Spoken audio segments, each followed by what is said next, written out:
So, good afternoon, YouTube. All right, I was inspired to do this video today. I had, there's this, I've been watching a lot of TikTok. I know, guys, it's very addictive. And I've been watching a lot of TikTok, and there was this guy that I really liked. I was listening to a lot of his TikToks, and we seem to be sort of like, in sync, like politically. And then today, he put something up about the mask mandate. And then I put something about my idea on the mask mandate, and then he wrote something back, and it wasn't mean. It's just, it's just that I just keep getting more information on this thing. And I keep questioning more and more what is going on. So this week I have had, I get these notifications on my YouTube station, and there's been some weird stuff going on in Australia, frankly.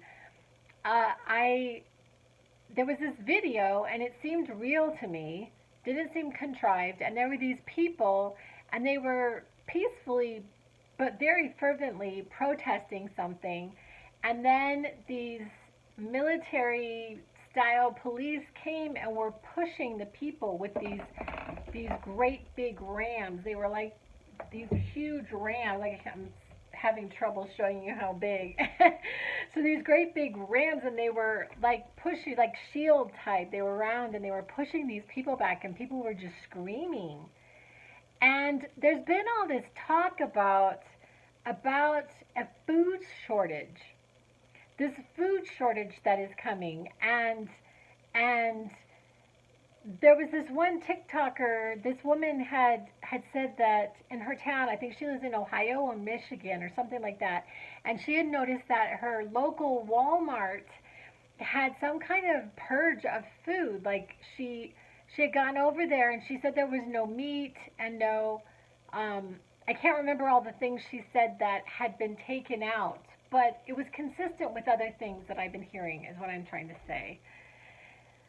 And so I guess I should slow down. Sorry, I'm just really fervent about these things. Okay, so I'm going to kind of come a little bit full circle, because I understand where the gentleman, the original gentleman that I'm talking about, is coming from. It would seem logical that if we were contagious and we were going out, that to help other people, we would keep our mask on. And then they try to say, well, you're contagious when you don't know you're contagious. And I don't know about that. I really don't. But I do know that this isn't our first rodeo. It's not. I mean, how many times have they told us, like, the N1H1, and I can't name them all off the top of my head, but for the last 15, 20 years, they have consistently, on a pretty regular basis, come out with a new flu. And in fact, could not keep up with the vaccines, because as soon as they came out with the vaccine, supposedly the vaccine for that flu, it would morph into some other strand, right? I mean, this is what we've been hearing. And so I wanted to talk about this. Over the years, I've started to really take even studies, even like scientific studies, with a strain of thought, with the with a grain of salt. Sorry, I can't speak properly.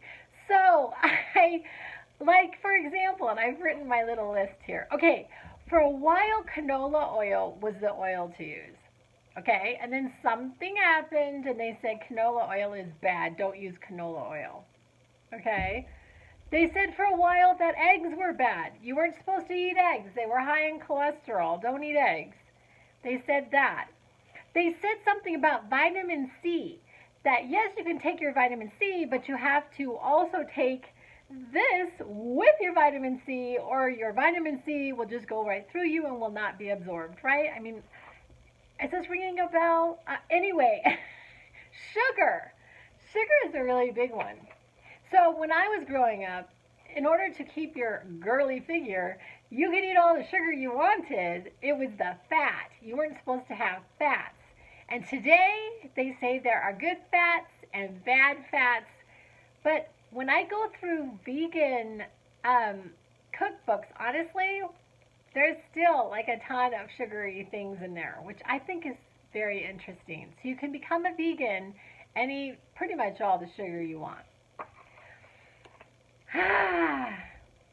So today I also was listening to Coast to Coast. I've been listening to it at my occupation, my paying gig right now, and I was listening to this man who had written a book with or about Stephen Hawking, and I can't remember all the details, but he was talking about how when Stephen Hawking got diagnosed with Lou Gehrig disease, he was really young, and they told him that he would not survive for 2 years, that he was going to die in 2 years. A doctor told him, "You're going to die in 2 years."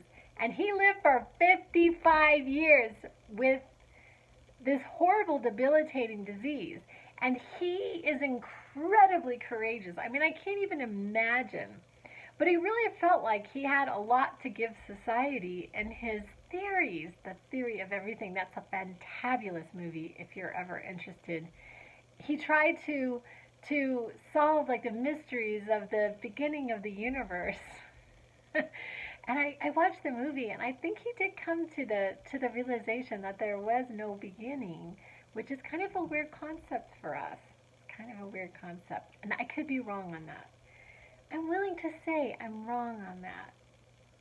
I'm willing to entertain an idea that is counter to my core beliefs, that is counter to my long held beliefs, like my belief in the Democratic Party. I'm starting to wonder, like, because they are primarily the ones who are harping on this idea of this mask, and I'm going to call it madness. The mask madness is largely the Democrats. And I'm sitting here going, I just don't know what to think about it all. And it's not even that I'm the most concerned about it. I'm more concerned about the vaccine, which is what I believe is coming behind, behind this mask mania and the quarantine and the fear of this deadly virus that I'm not sure. Like, we've had other deadly viruses. We have. What makes this one the one that just shuts down the world and changes our way of life? How much our life has changed, and then they try to say this is the new normal. Really? Really? This is the new normal? So, I got this other TikTok, and then a friend of mine she's like, you really need to check your sources. It's just that I have so many people saying really similar things. Like a person here and a person there and then this and that, and they're similar. They are similar messages. And I guess in Australia they still have all of these regulations. Like, you can only go out for social things for 2 hours, and if you want to work out or you want to go buy groceries, you can only go within 3-mile radius of your house. And it's like, really? Really? What is the purpose of that? What is the purpose of that? So it's been suggested to me, something that I had actually thought about in the past. It had been suggested to me, what difference does it make if I'm being tracked? If I'm not a criminal and I'm doing the right thing, what difference does it make if I'm being tracked? It makes a difference to me to have authority over my own body, to say I am not going to take a vaccine that may have a tracker in it. I don't know what's in that vaccine. I would rather take my chances with possibly getting the virus than taking a vaccine that I have no idea what they're putting in my body. Feel very passionate about this. And I don't come at this with no with stupidity, or what I have been called. I've been called stupid because I am suspicious and I am weary of the things that are being said to me. And I weigh the information with what I am seeing. And I have to do another update because I have been putting out a lot of YouTubes and about the farmers market. And I got this mystery card in the mail that was really, really helpful. I had gotten this mystery card with some money on it to go buy groceries. So I take it to my farmer's market because I knew I could spend the money there. And you know what they did? They matched my money dollar for dollar to buy fruit and vegetables. I was going to do a YouTube yesterday showing you all these fruits and vegetables that I bought with, because I asked for $30 from the card, and then they gave me $30 to spend on fruits and vegetables. And I just think that is the most amazing thing. To have low-income people have these resources to buy nutritious food. But anyway, I'm going to go. I'm running out of time. I'm already on 11 minutes and 21 seconds. I try to keep my YouTubes to 10 minutes. Thank you. Thank you for listening. I'll be back with other things, other ideas. Love you guys. Bye.